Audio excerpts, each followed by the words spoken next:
ಹಿಂಪಡೆಸಲು ಒತ್ತಾಯಿಸಿ ಕಾಂಗ್ರೆಸ್ ಪಕ್ಷದ ವತಿಯಿಂದ ಬೃಹತ್ ಪ್ರತಿಭಟನಾ ಮೆರವಣಿಗೆ. ಈ ಸಂದರ್ಭದಲ್ಲಿ ಮಾತನಾಡಿದ ಅವರು ಹತ್ರಾಸ್ನಲ್ಲಿ ನಡೆದ ಘಟನೆಯನ್ನ ಖಂಡಿಸಿದ್ರು.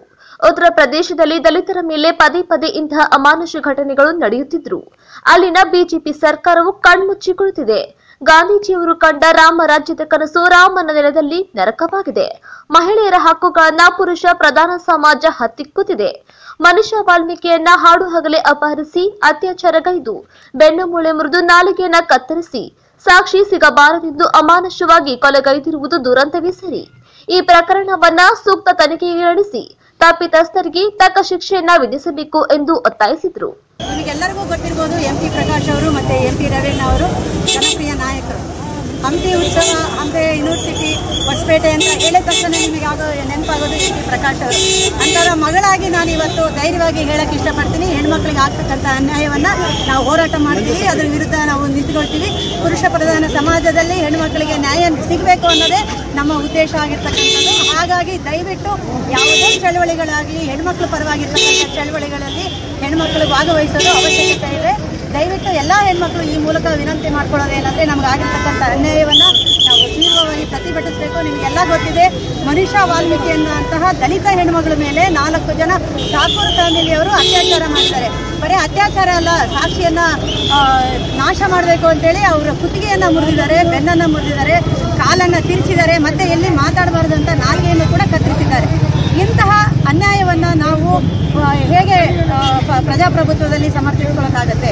ಅಂಬೇಡ್ಕರ್ ಅವರು ನೀಡಿರ್ತಕ್ಕಂತಹ ಸಂವಿಧಾನಬದ್ಧವಾಗಿರ್ತಕ್ಕಂಥ ಹಕ್ಕುಗಳನ್ನು ಮಹಿಳೆಯರು ಬಳಸ್ಕೊಳ್ಳೋಕ್ಕಾಗ್ತಾ ಇಲ್ಲ. ಗಾಂಧೀಜಿಯವರು ಹೇಳ್ತಾರೆ, ನಾವು ರಾತ್ರಿ 12 ಗಂಟೆಯಲ್ಲಿ ಮಹಿಳೆ ಯಾವತ್ತು ಸ್ವತಂತ್ರವಾಗಿ ಬೀದಿಯಲ್ಲಿ ಓಡಾಡಿ ಮನೆಗೆ ಸುರಕ್ಷಿತವಾಗಿ ಬರ್ತಾಳೋ ಆ ದಿನ ನಮಗೆ ಸ್ವತಂತ್ರ ಸಿಕ್ತು ಅಂತ. ಆದರೆ ಇವತ್ತು ನಾವು ಹಾಡು ಹಗಲಲ್ಲೇ ಹೆಣ್ಮಕ್ಳು ಹೊರಗಡೆ ಹೋಗುವಂಥ ಪರಿಸ್ಥಿತಿ ಇಲ್ಲ. ನಮ್ಮ ಎಲ್ಲ ಆಸೆಗಳನ್ನು ದಮನ ಮಾಡಲ್ಪಡುತ್ತಿದೆ. ಹಾಗೆಯೇ ಆ ಹೆಣ್ಮಗಳ ಶವವನ್ನು ತಂದೆ ತಾಯಿಗಳಿಗೆ ಒಪ್ಪಿಸದೆ ಸುಟ್ಟು ಹಾಕಿದ್ದಾರೆ ಪೊಲೀಸರ ಬೆಂಬಲವನ್ನು ತೆಗೆದುಕೊಂಡು.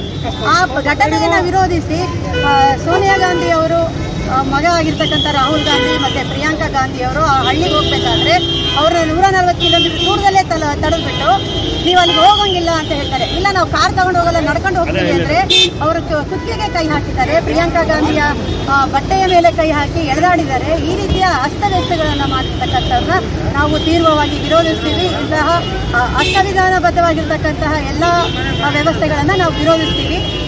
ಈ ಸಂದರ್ಭದಲ್ಲಿ ಶಿವರಾಜ್ ನಂದಿ, ಜಯರಾಜ್, ಗಾಯತ್ರಮ್ಮ, ಬಸವರಾಜ್ ಮುಂತಾದವರು ಪ್ರತಿಭಟನೆಯಲ್ಲಿ ಪಾಲ್ಗೊಂಡಿದ್ದರು.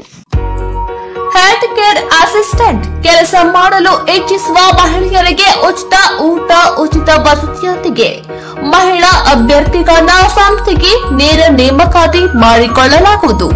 ಹೆಲ್ತ್ ಕೇರ್ ಅಸಿಸ್ಟೆಂಟ್ ಕೆಲಸ ಗೊತ್ತಿಲ್ಲದ ಮಹಿಳೆಯರಿಗೆ ಸರ್ಕಾರದ ಮಾನ್ಯತೆ ಪಡೆದ ಸಂಸ್ಥೆಯಿಂದ ಉಚಿತವಾಗಿ ಕೆಲಸ ಕಲಿಸಿಕೊಡಲಾಗುವುದು.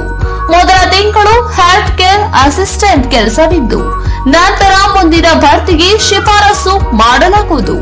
ವಿದ್ಯಾರ್ಥಿ 5ನೇ ತರಗತಿ, 7ನೇ ತರಗತಿ, ಎಸ್ಎಸ್ಎಲ್ಸಿ ಮತ್ತು ಪಿಯುಸಿ ಒಳಗೆ ಮಾತ್ರ. ಮಹಿಳೆಯರಿಗೆ ಮಾತ್ರ ಸುವರ್ಣಾವಕಾಶ. ವಯೋಮಿತಿ 18 ರಿಂದ 25 ವರ್ಷದ ಮಹಿಳೆಯರಿಗೆ ಉಚಿತ ಊಟ, ಉಚಿತ ಪ್ರತ್ಯೇಕ ವಸತಿಯೊಂದಿಗೆ ಮೊದಲ ತಿಂಗಳಿಗೆ ಸ್ಟೈಪೆಂಡ್ರಿ 10,000 ಇದ್ದು ನಂತರ ಸಂಬಳ ತಿಂಗಳಿಗೆ 10,000ದಿಂದ 25,000ವರೆಗೆ ಇರುತ್ತದೆ. ಇದು ಮಹಿಳೆಯರಿಗೆ ಮಾತ್ರ. ಏಜೆನ್ಸಿ ಅಲ್ಲ, ಇದು ಸರ್ಕಾರದ ಮಾನ್ಯತೆ ಪಡೆದ ಸಂಸ್ಥೆಗೆ 900 ಮಹಿಳಾ ಅಭ್ಯರ್ಥಿಗಳಿಗೆ ನೇರ ನೇಮಕಾತಿ. ಮೊದಲು ಬಂದವರಿಗೆ ಮೊದಲ ಆದ್ಯತೆ. ಸಂಪರ್ಕಿಸಿ 8792264665 8792264676